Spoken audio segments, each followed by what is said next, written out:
Buenos días, estimados participantes del curso virtual de cuidados paliativos domiciliarios.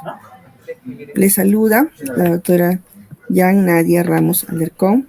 Soy médico de familia y trabajo cuidados paliativos en el Hospital Nacional Cayetano Heredia, en el programa de atención domiciliaria integral oncológica y no oncológica. Voy a presentarles el contenido siguiente: manejo de síntomas gástricos, náuseas y vómitos.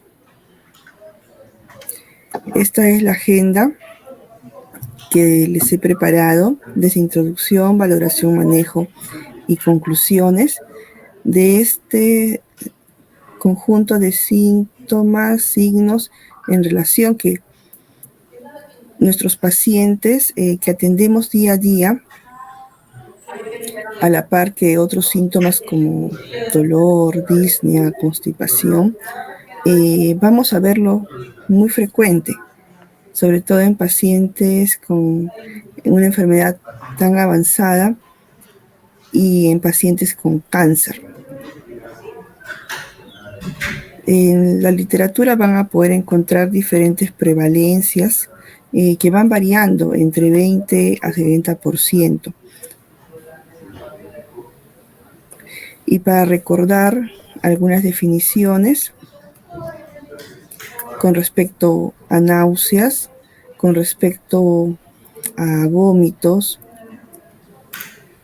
¿no? Esa náusea es esa experiencia que nos relatan los pacientes tan desagradable que sienten en la garganta, en el epigastrio, y que a veces va a culminar con vómito. Muchas veces solamente se queda en náuseas.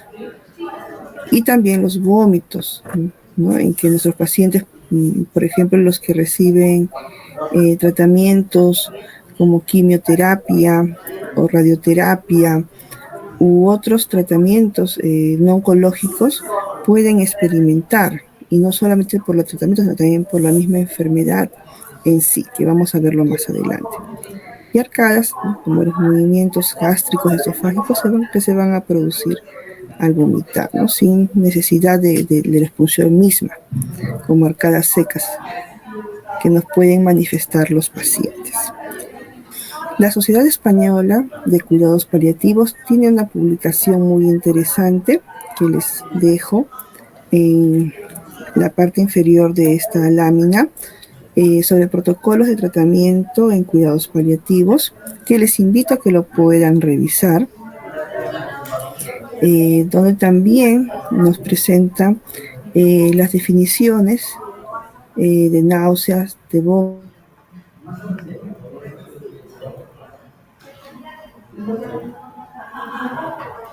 Solamente están solitos, vienen en conjunto síntomas vegetativos, acompañándose de sudoración, de palidez, hipotensión incluso, y nos ponen, ¿no?, en un escenario de urgencias paliativas. Muchas veces nuestros pacientes que al tener este síntoma tan frecuente entran en una situación incluso de deshidratación. Y esto va acompañándose también de otros problemas de índole más emocional. Están con ansiedad, están con nerviosismo, cuando no se pueden controlar en la medida de lo esperado. Y previo a la valoración y al manejo de este, es importante recordar, estimados participantes, sobre esos mecanismos que van a desencadenar este síntoma, ¿no? Y son diferentes mecanismos, como pueden ver en esta figura, donde tenemos a ese centro del vómito que nos han enseñado durante nuestros años de pregrado, y ese centro del vómito que vamos a encontrarlo en el bulbo raquídeo. Este centro de vómitos, asimismo, va a tener receptores de histamina, de receptores muscarínicos, colinérgicos, donde estos estímulos que llegan al centro del vómito, que van a ser mediados por nervios simpáticos y parasimpáticos, y después se va a dar la activación de por lo menos de unas zonas que hay que también recordar, ¿no? Como la zona gatillo quimiorreceptora. Ahora yo no sabía. El sistema vestibular, que también va a tener que ver con este síntoma y signo muy frecuente. También esta zona digestiva, gastrointestinal, biliar, peritoneal, ¿no? Muchos pacientes que vemos día a día, ¿no? Pues, con carcinomatosis peritoneal, hacen diferentes síntomas que van a llegar a náuseas, que van a llegar a vómitos, hacen obstrucción, pseudoobstrucción intestinal, por ejemplo. Y no olvidar, ¿no?, la corteza cerebral, pero también sin estimular la zona gastrointestinal o el sistema vestibular, la zona gatillo quimiorreceptora, con solo recordar, ¿no?, algún momento, con ver, con escuchar, algo que estuvo relacionado, asociado a náuseas, a vómitos, también va a producirlo. Entonces es así como si nos vamos un poquito más profundo a la zona gatillo quimiorreceptora, que está en el cuarto ventrículo, vamos a tener que también recordar que es un sensor rico en receptores de dopamina, de serotonina, y ahí va a estar el sustento también de diferentes medicamentos que vamos a utilizar después de la valoración de este síntoma. También hay que mirar que medicamentos como opioides, que utilizamos muy comúnmente en nuestra práctica clínica en manejo de disnea, va a producir, ¿no? va a estimular esta zona gatillo, por lo que tenemos nosotros que anticiparnos en nuestro manejo para que esta sensación sea lo que dure, ¿no? Porque tampoco es que siempre va a producir el opioide el síntoma náuseas y vómitos, lo que dure los primeros días podamos trabajarlo cuando aumentemos dosis. Los agentes quimioterapéuticos, ¿no?, los oncólogos que lo indican frecuentemente en los pacientes, también se adelantan, anticipan con un manejo preventivo para el vómito.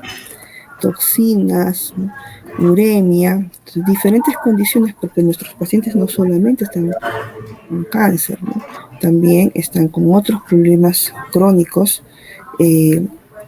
diabetes, hipertensión arterial, que pueden ir también concomitantemente con problemas que van a producir estímulo a esta zona gatillo quimiorreceptor, radioterapia, ¿no? Y lo que también hay que tener claro, ¿no?, que este estímulo origina un vómito no relacionado con la ingesta de alimentos. Por otro lado, el sistema vestibular, que es rico en sistemas receptores muscarínicos, colinérgicos y de histamina. Entonces, este vómito sí va a estar relacionado con el movimiento, ¿no?, que hay que tenerlo muy en cuenta, y no tiene relación con la ingesta de alimentos. La tercera zona que ya habíamos comentado, gastrodigestiva, ¿no? Esto se va a activar por estímulos como distensión del estómago, del intestino y la irritación del peritoneo y de la mucosa de las vísceras gastrointestinales. En cuanto a la cuarta zona, la corteza cerebral, en que nos explica lo que les comentaba, ¿no? A veces, bueno, por otra parte, ¿no?, en no cáncer, en no cuidados paliativos, ¿no?, en procesos más normales o naturales. Por ejemplo, algunos pacientes que están embarazadas van a reportar, ¿no?, con solo recordar o escuchar alguna situación o algún aroma o un olor que estuvo asociado con su sensación de náuseas y vómitos, también le activa, ¿no? Y nuestros pacientes con cáncer que han pasado por quimioterapia también nos comentan con solo recordar que tuve náuseas, que tuve vómitos, también se le activa ese síntoma. Entonces, tenemos que verlo de manera global y a veces puede haber más de un mecanismo por lo cual nuestro paciente puede tener náuseas y vómitos. Bien, estimados participantes, entonces diferentes mecanismos, ¿no? Los lugares de acción, ¿no? El mediador, el neurotransmisor, también considerar para que pueda estimularse este centro del vómito y que van a estar controlados, mediados por el sistema nervioso central por estos mecanismos mencionados. Causas, ¿no? Diferentes causas neurológicas, ¿no? También otros problemas de salud, migraña, también podemos encontrar náuseas, vómitos, causas metabólicas, ¿no? El embarazo, la gestación diabética, causas pancreático-biliares, otras causas, ¿no? Las vestibulares, también, gastrointestinales, renales, ¿no? Podemos encontrar diferentes causas que van a activar los mecanismos para que el centro del vómito pueda manifestarse a través de este síntoma. Y en nuestro paciente con cáncer tenemos causas específicas muy frecuentes en relación al tratamiento, ¿no? El uso de opioides, como ya se había comentado inicialmente, el tratamiento oncológico, radioterapia, quimioterapia, sobre todo, y causas en relación a la propia enfermedad, ¿no? Causas, un cáncer gastrointestinal, ¿no? Un cáncer de la vía biliar, ¿no? Bastante asociado, y el síntoma muy frecuente, vamos a encontrar náuseas y vómitos, ¿no? Síndrome de caquexia, astenia, anorexia asociado también, el estreñimiento de por sí, nos va a causar más dolor en el paciente, como también va a causar náuseas y vómitos. Alteraciones metabólicas también, ¿no? La enfermedad per se está en relación a insuficiencias hepática, renal, y va a producir alteraciones metabólicas en relación, ¿no? O aparecen las metástasis cerebrales, entonces vamos a tener afectación del sistema nervioso central, aumento de la presión intracraneal, algunos síndromes paraneoplásicos, la hipocalcemia también puede causar náuseas crónicas. Hay que tener en cuenta, ¿no? Todas estas causas asociadas en el paciente con cáncer. La obstrucción intestinal también, o la suboclusión, que podemos encontrar con mucha frecuencia en los pacientes que vamos atendiendo, que hoy en día al diagnóstico están en etapas avanzadas, un gran porcentaje, y buena parte de ellos entran a la parte terminal. Náuseas y vómitos en cáncer causadas por tratamiento. Un poquito más revisamos sobre los opioides. Se menciona que puede alcanzar aproximadamente 70% de náuseas asociadas al tratamiento por opioides, pero cede, ¿no? De forma general a partir de las primeras 72 horas tras iniciar el tratamiento. Entonces es importante en la consejería, ¿no? Que nuestra familiar de paciente, que nuestro paciente esté informado claramente que hay este síntoma y que vamos a ayudar a prevenirlo, para que no haya fallas, no haya problemas de adherencia terapéutica posteriormente. Alguna información adicional sobre los receptores de opioides y sobre morfina, ¿no? Este medicamento que usamos bastante frecuentemente en nuestras unidades y con los equipos de cuidados paliativos para manejar el dolor oncológico, va a desencadenar vómito por varios mecanismos, ¿no? Aparte, ¿no? La zona gatillo quimioreceptora, porque produce estreñimiento, porque va a retrasar vaciamiento gástrico. También se menciona, ¿no? El mal sabor de las presentaciones. Y como puede ver, ¿no? Hay esta capacidad para estimular todos los mecanismos. Y este efecto de morfina va a ser dependiente de la dosis. ¿no? Como otros efectos que tiene. A ver, otra causa en lo que es radioterapia, quimioterapia, tener en cuenta que la quimioterapia va a originar 3 tipos de vómito agudos que van a presentarse dentro del primer día por un efecto directo sobre la zona gatillo quimioreceptora, como vimos previamente. Vómitos tardíos que se van a presentar después de las 24 horas, van a durar 5, 10 días, y estos van a estar relacionados a la alteración de la motilidad gastrointestinal, al daño, ¿no?, a la toxicidad sobre la mucosa digestiva y estímulo de la zona quimioreceptora.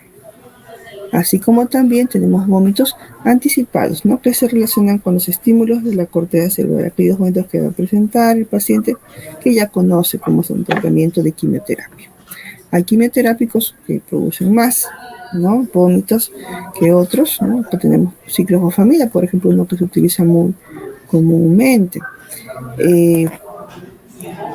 Por otro lado, bueno, acá una línea de tiempo, como podemos ver, los anticipatorios antes del tratamiento, los agudos dentro del día 1 con un pico a las 5 o 6 horas y los tardíos ya después del día 1. Y para todo esto siempre se puede ver, ¿no?, en la receta, en la indicación de oncología, que ellos utilizan los medicamentos desde antes y durante y después, ¿no?, para prevenir el vómito por quimioterapia.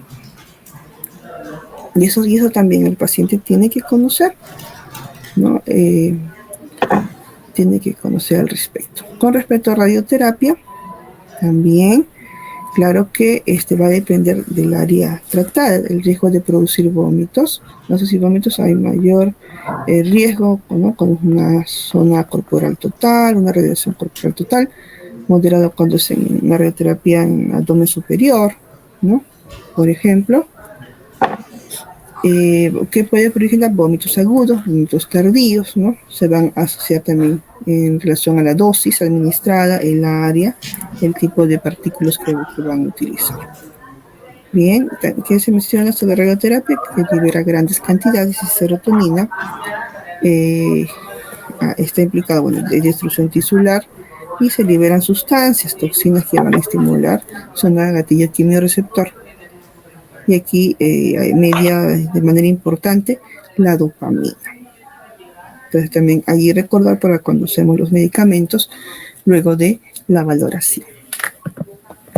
Bien, entonces nos hemos tomado unos minutos previos para recordar, revisar estos mecanismos de náuseas y vómitos, para luego entrar a la valoración, donde nosotros siempre, ¿no?, la anamnesis, la exploración física, para poder ver qué desencadenantes hay al respecto de estos náuseas y vómitos de nuestros pacientes, revisar qué medicamentos está recibiendo, ¿no?, cuáles de ellos pueden producir náuseas, están relacionados con náuseas y con vómitos también.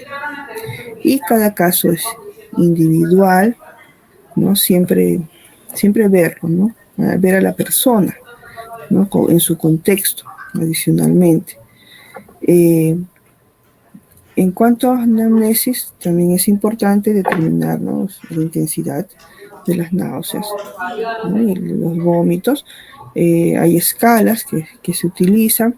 También revisar el inicio de la duración, la frecuencia de los síntomas, qué lo agrava, qué lo atenúa, cómo son, ¿no?, estos vómitos, qué contenido contienen. Revisar también, ¿no?, su hábito intestinal, si ha habido algún cambio, ¿no?, está con constipación.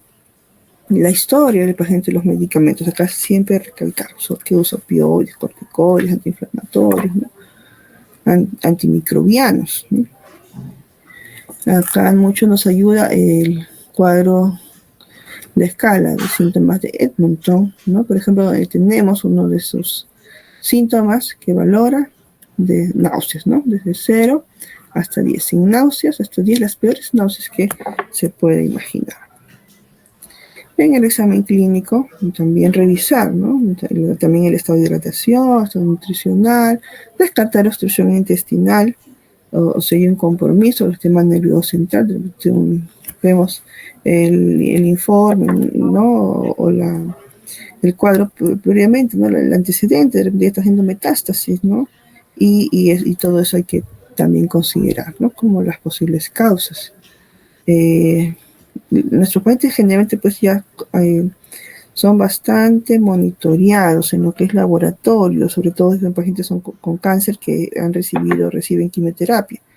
Tienen pruebas de laboratorio rutinarias y vemos, ¿no? Podemos hacer problemas con electrolitos, problemas con función renal, con función hepática, así como imagenología, ¿no? Que se puede apreciar también.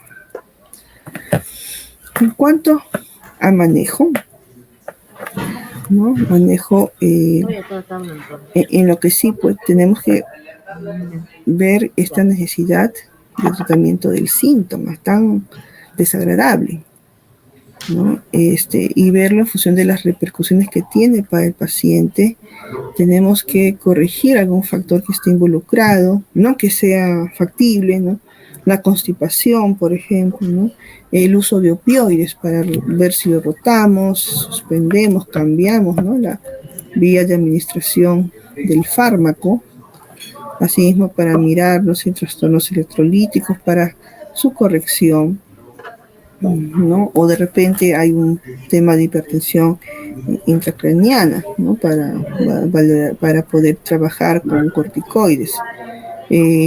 Ansiedad, ¿no?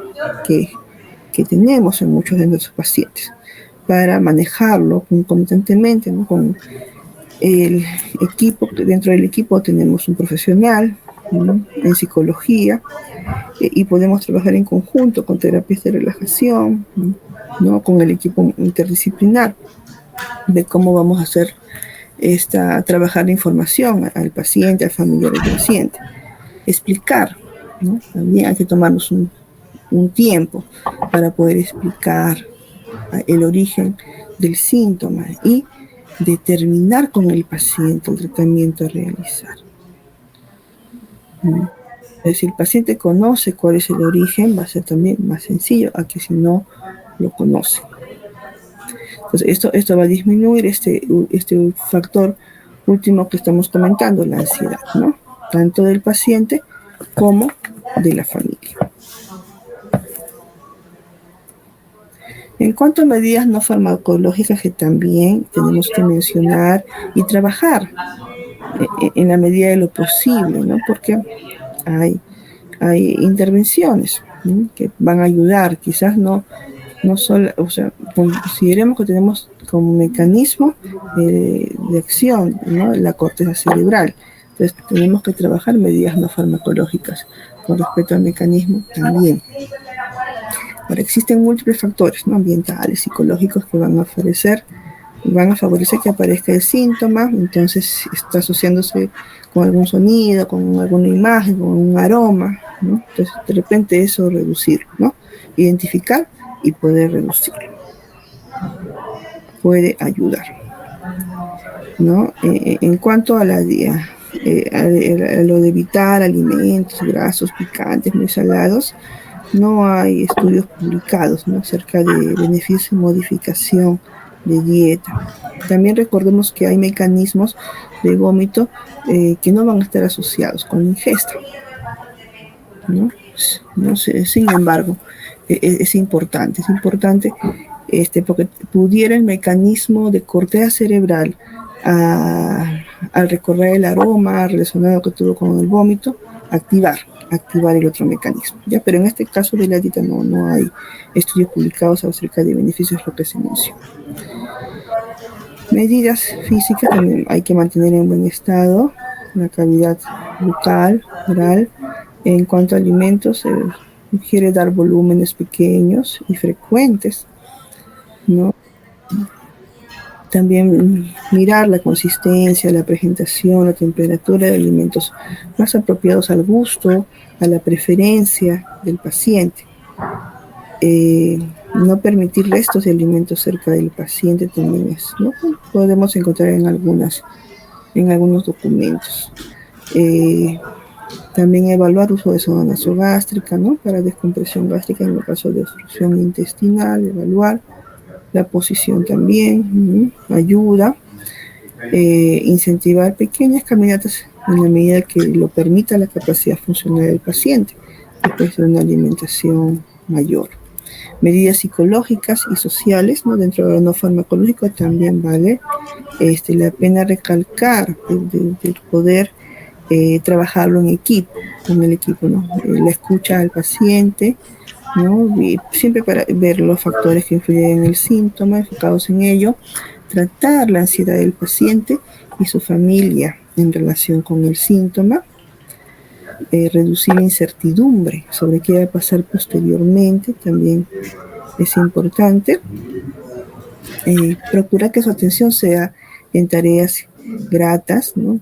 que den placer o distractoras, técnicas de relajación, la acupuntura, también se habla de acupuntura, el cultivo de las redes de apoyo, la familia, los amigos, voluntarios, también van a ayudar en estas medidas psicológicas y sociales. Dentro de las medidas farmacológicas, si tenemos un amplio repertorio de medicamentos que van a actuar en los diferentes mecanismos de acción de las náuseas y de vómitos, ¿no? Con sus dosis, ¿no? que vamos teniendo, la acción sobre determinados neurotransmisores que podemos también observarlo, ¿no? Haloperidol, que es un medicamento frecuentemente utilizado, ¿no? Dexametasona, metoclopramida, por ejemplo. Y también dentro de las pautas, ¿no? De unos diferentes documentos técnicos a nivel internacional que recomiendan como primera línea, ¿no? El uso de procinéticos, ¿no? Metoclopramida, por ejemplo, ¿no? Si es por estimulación vagal, haloperidol, ¿no? Si hay una estimulación de gatillo quimioreceptora, dexametasona, ¿no? Si tuviéramos una estimulación del sistema nervioso central, ¿no? Y como segunda línea, se va agregando, ¿no? Se va adicionando otros medicamentos que actúan en otras zonas de mecanismos de náuseas y de vómitos. Y tercera línea, así va añadiéndose. O utilizando inclusive benzodiazepinas. Asimismo, vemos también, de acuerdo al mecanismo involucrado, ¿no? La propuesta, la recomendación de utilizar antieméticos de diferentes mecanismos, ¿no? Siempre está metoclopramida, ¿no? Como una medicación de primera línea. Tenemos también ondansetron, tenemos difenhidramina. Y en el paciente con cáncer, cuyas náuseas también van a estar asociados a la estimulación de diferentes zonas de origen, ¿no? Cortical, ¿no? Zona gatillo quimioreceptora, zona vestibular, zona gastrointestinal, donde la causa va a estar relacionada, ¿no? Con olores, con sabores, también con el tema de ansiedad, ¿no? ¿Qué hacer, ¿no? ¿Qué trabajar con ellos? En la parte no farmacológica, en la parte farmacológica. Y tenemos los diferentes medicamentos, muchos disponibles en nuestro país, para poder utilizarlos. En vómitos inducidos por opioides, la sugerencia es trabajar con haloperidol. Tenemos nosotros en presentaciones en gotas, en tabletas, en ampollas, metoclopramida, ¿no? Levomepromacina, ¿no? Incluso risperidona y olanzapina. En lo que es quimioterapia, ¿no? y también de alguna manera está, digamos, financiado, ¿no? En nuestro caso por Seguro Integral de Salud, ondansetron, y usan en conjunto con otros antieméticos, ¿no? Como dexametasona, ¿no? Corticoides, lorazepam, y en muchos casos combinan los fármacos porque son náuseas y vómitos bastante intensas, ¿no? Resistentes de repente si usamos un solo medicamento o lanzapina oral, ¿no? Que también va a disminuir la incidencia de náuseas y vómitos en pacientes con cáncer y con tratamiento de quimioterapia. Metoclopramida, ¿no? Nuevamente para éxtasis gástrico, pero en caso que haya obstrucción intestinal no se debe utilizar metoclopramida, ¿no? Preferir aloperidol, ¿no? Por vía subcutánea. Y cuando tenemos en conjunción con tratamiento del dolor, ¿no? La escopiosina o la escopolamina, también podemos usar dexametasona y aptróctica. Ya por hipercalcemia va a haber la necesidad de tratarla, ¿no? Según el estadio clínico y evolutivo del paciente, corticoides en hipertensión intracraneal. Y cuando no hay una causa muy precisa, ¿no? Lo que se sugiere, iniciar tratamiento empírico, ¿no? Con metoclopramida o con aloperidol, que son de primera línea. En esta tabla podemos ver medicamentos recomendados para usar al final de la vida, desde anticolinérgicos como la escopolamina, las benzodiazepinas, de cannabinoides también, aunque en otras revisiones mencionan que no hay mayor evidencia. Dexametasona, antagonistas de dopamina y de serotonina. Medicina complementaria también por su parte se menciona acupuntura, terapias con jengibre, técnicas de relajación, musicoterapia, ¿no? Que podrían favorecer, aunque la evidencia es baja, no hay tanto estudio al respecto que pudiera sustentar, pero sí hay que conocer que eso, o sea, los pacientes usan, ¿no? Compran, ¿no? Y habría que revisar un poco más. No olvidar que en eSalud tienen su lineamiento de manejo domiciliario de síntomas en pacientes con enfermedad terminal, dentro de ellos el manejo de náuseas y vómitos con la escala visual analógica, también los mecanismos que se han mencionado. Hay recomendaciones basadas en una guía de cuidados paliativos de Colombia y su flujograma, ¿no? De cómo van a trabajarlo, ¿no? Si es por quimioterapia o radioterapia, ¿no? El tema de revisar los medicamentos, las anomalias metabólicas y pueden tener una ayuda ustedes de qué medicación utilizar. Asimismo también si vemos literatura, ayer justo me compartían del IAPC unas cartas o tarjetas sobre el manejo de síntomas y me parece bastante interesante este esquema, ¿no? De las causas de mesis y los medicamentos, ¿no? que sugieren utilizar. Entonces, para concluir ya, ¿no? Recordar, ¿no? Van a estar presentes según la literatura 20, 60, 70%, inclusive muchas etiologías, ¿no? Va a ser multifactorial con frecuencia, entre ellas el propio tratamiento oncológico, alteraciones electrolíticas, medicamentos, obstrucción, etcétera, ¿no? Y es necesario tratar causas reversibles, ¿no? Y a veces en pacientes en final de la vida puede que se tenga que trabajar un tratamiento empírico de los síntomas. Esa es la presentación, estimados participantes. Muchas gracias por su atención.